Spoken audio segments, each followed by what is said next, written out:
Students, आज हम start करेंगे first year biology chapter number 3। उम्मीद है आपको सेकंड चैप्टर के लॉन्ग क्वेश्चंस और शॉर्ट क्वेश्चंस के अच्छे से समझ आ गई होगी। अब हम नेक्स्ट वीडियो में स्टार्ट करते हैं फर्स्ट ईयर बायोलॉजी के चैप्टर नंबर 3 के शॉर्ट क्वेश्चन। जो इंपॉर्टेंट शॉर्ट क्वेश्चन है हम इस वीडियो में वो देखेंगे।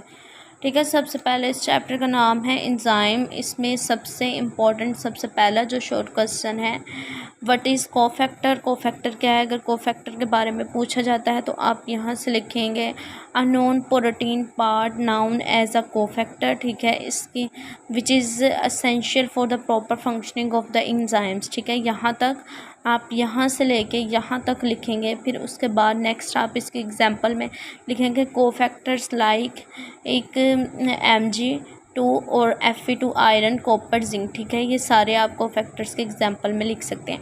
फिर ठीक है, नेक्स्ट शॉर्ट क्वेश्चन है, ये भी वेरी इंपॉर्टेंट शॉर्ट क्वेश्चन है। ठीक है, इसको हम यहाँ से लिखेंगे एक्टिवेटर का।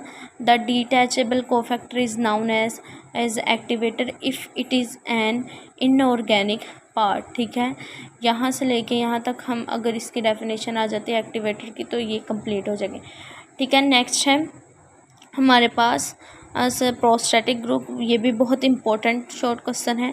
ठीक है, प्रोस्टैटिक ग्रुप और कोएंजाइम ये दोनों के बारे में पूछा जाता है। ठीक है, ये इन दोनों के बारे में डिफरेंस आ जाता है। अगर इन दोनों में डिफरेंस आता है तो आप इन दोनों में डिफरेंस लिखेंगे पेपर में। ठीक है, तो फिर ही आपको इसका 2 नंबर मिलेंगे। अब ये भी शॉर्ट क्वेश्चन पूछा जाता है, define cofactor and what is cofactor and right it's type. ठीक है, तो फिर आप कोफैक्टर की डेफिनेशन यहाँ से लिख के उसकी टाइप है एक्टिवेटर। ठीक है, दूसरा है प्रोस्टैटिक ग्रुप और तीसरी है कोएंजाइम। ठीक है, ये 3 टाइप्स हैं। आप इन टाइप्स के सिर्फ नेम ही लिखेंगे शॉर्ट क्वेश्चन में। अगर इनकी डिटेल पूछी जाती है तो फिर आप इन टाइप्स इसकी डेफिनेशंस भी लिखेंगे। नेक्स्ट हम देखते हैं, हमारे पास आ जाता है एपो एंजाइम और हेलो एंजाइम। ऑल एंजाइम और एपो एंजाइम में भी डिफरेंस पूछा जाता है तो आप इसका यहाँ से लिखेंगे an enzyme with its coenzyme और prosthetic group removed is designated as apoenzyme. ठीक है, और हेलो एंजाइम का activated enzyme consisting in polypeptide chain and a cofactor. यहाँ तक का ठीक है कंप्लीट करेंगे आप। ये दोनों ही शॉर्ट क्वेश्चन आपसे इनमें डिफरेंस पूछा जा सकता है। नेक्स्ट है characteristics of enzyme. Very important short question है, बहुत रिपीटेड शॉर्ट क्वेश्चन है। ये आपने इसमें अगर ये शॉर्ट क्वेश्चन में आता है तो आप इसमें से कोई से 4-5 कैरेक्टरिस्टिक्स लिख सकते हैं। ठीक है, कोई से भी आप 4-5 इसमें से कर सकते हैं। ठीक है, यहाँ से एक शॉर्ट क्वेश्चन बनता है why enzyme produced in active form. अगर ये आपसे शॉर्ट क्वेश्चन पूछा जाता है तो आप ये यहाँ से लिखेंगे some enzymes are potentially damaging if there are manufacture in their active form. ठीक है, यहाँ से लेके यहाँ तक आप लिखेंगे। ठीक है, इसका आंसर कंप्लीट हो जाएगा। ठीक है, नेक्स्ट है व्हाट इज़ एक्टिव साइट या डिफाइन एक्टिव साइट। अगर एक्टिव साइट का आ जाता है तो आप ये लिखेंगे। ये ऐसे भी पूछा जा सकता है what is active site and right its types. ठीक है, तो एक्टिव साइट की टाइप क्या है? एक है एक्टिव साइट की टाइप कैटालाइटिक साइट और बाइंडिंग साइट। ठीक है, आप इनके नेम लिख दें आगे। एक्टिव साइट की डेफिनेशन लिख के फिर आप इनके नेम लिख देंगे तो इसका ये आपका शॉर्ट क्वेश्चन कंप्लीट हो जाएगा। यहाँ से मोस्ट इम्पॉर्टेंट शॉर्ट क्वेश्चन है कि जो लॉक एंड की मॉडल था वो क्या था। ठीक है, डिफाइन लॉक एंड की मॉडल। ठीक है, या डिस्क्राइब लॉक एंड की मॉडल, ये शॉर्ट क्वेश्चन में पूछा जाता है। वेरी इंपॉर्टेंट शॉर्ट क्वेश्चन है, ये भी आपने करना है। और ये भी आपसे पूछा जाता है इंड्यूस फिट मॉडल। ठीक है, अगर ये आता है तो आपने ये इसका आंसर यहाँ से लेके यहाँ तक लिखना है। ठीक है, फिर आपका शॉर्ट क्वेश्चन कंप्लीट होगा। ये दोनों वेरी इंपॉर्टेंट शॉर्ट क्वेश्चन है, लॉक एंड की मॉडल और इंड्यूस्ड फिट मॉडल। ठीक है, ये दोनों ही आपने अच्छे से प्रिपेयर कर लेने हैं। यहाँ से आपसे MCQs पूछा जा सकता है।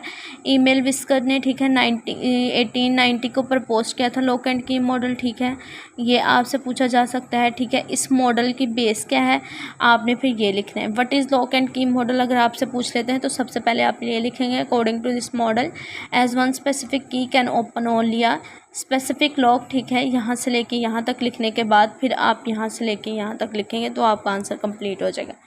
ठीक है, नेक्स्ट हमारे पास आ जाता है factors affecting the rate at of enzyme action. ये आपसे अगर शॉर्ट क्वेश्चन पूछा जाता है तो आप सिर्फ इन फैक्टर्स के नेम लिखेंगे, ठीक है। ज़्यादातर आपसे ये इसी तरह शॉर्ट क्वेश्चन पूछा जाता है कि फैक्टर्स कौन कौन से फैक्टर्स एंजाइम के रेट पे, एंजाइम एक्शन पे अफेक्ट करते हैं, तो फिर आप ये सारे इनके नाम लिखेंगे, ठीक है। एंजाइम कॉन्सेंट्रेशन है, सबस्ट्रेट कॉन्सेंट्रेशन है, टेम्परेचर है और साथ में pH वैल्यू है, ठीक है। अगर वैसे ये आपसे ये शॉर्ट क्वेश्चन यहाँ से बहुत ज़्यादा इंपॉर्टेंट है कि टेम्परेचर का इफेक्ट क्या होता है एंजाइम के रेट पर, ठीक है। वेरी इंपॉर्टेंट शॉर्ट क्वेश्चन, इसको आपने अच्छे से करना है। ये शॉर्ट क्वेश्चन एक्सरसाइज में भी दिया गया है कि लो एंड हाई टेम्परेचर का एंजाइम की रेट पे, एंजाइम के एक्शन पर क्या इफेक्ट होता है। तो ये आपने सारा पैराग्राफ अच्छे से पढ़ना है, ठीक है। इसको अच्छे से शॉर्ट क्वेश्चन के तौर पर करना है आपने। नेक्स्ट है pH वैल्यू। pH वैल्यू के बारे में पूछा जाता है कि pH वैल्यू का क्या इफेक्ट है, तो ये यहाँ से आप स्टार्ट करेंगे, ठीक है, यहाँ तक कंप्लीट करेंगे। ये सारा आपने MCQs के लिए करना है, बहुत ज़्यादा इंपॉर्टेंट है ये MTCAT के MCQs के लिए भी और बोर्ड के पॉइंट ऑफ व्यू से भी।